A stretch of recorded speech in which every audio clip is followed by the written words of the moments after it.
an ce an ware tiriliyan 15 haka za a yi manyan ayyuka.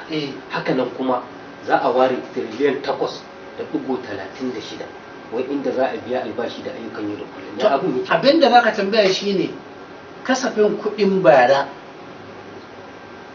a yi mutane bayani ina kudaden manya-manyan ayyuka da aka saka, kuma a dalilin su ne aka ciyo ba su sakan da ayyukan da aka ce an yi a zo a gaya mana manya-manyan ayyuka wanda aka sa kuɗin su aka saka kuɗi na bara, aka ma ƙara kawo supplementary budget aka ƙara bashi dama. Ina manya-manyan ayyukan suke?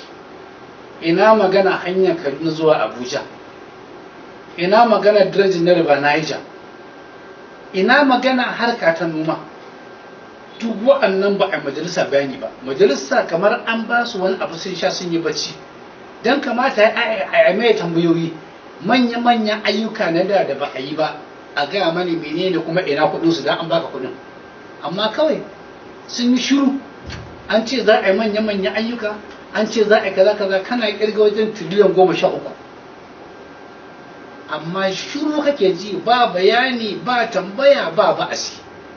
Su fa ina ganin 'yan majalisar nan ko abin da ke ɗaukar masu hankali akasarinsu shine sun riga sun yi katifa, sun yi filo da kuɗi, suna ganin sun mallaki abin da bai karewa.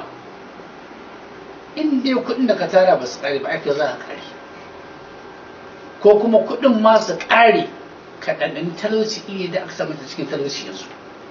Amma wannan kasafin kuɗi kawai ka ɗauke shi a matsayin kura na jin yunwa, ta kwana 30 ba ta ci abinci ba, sai aka zo aka kashe sa, aka yi yaka namansa, aka aje, sai aka ce ma kura dan Allah ga amana nan ki aje mani sai rana ake zan dawo.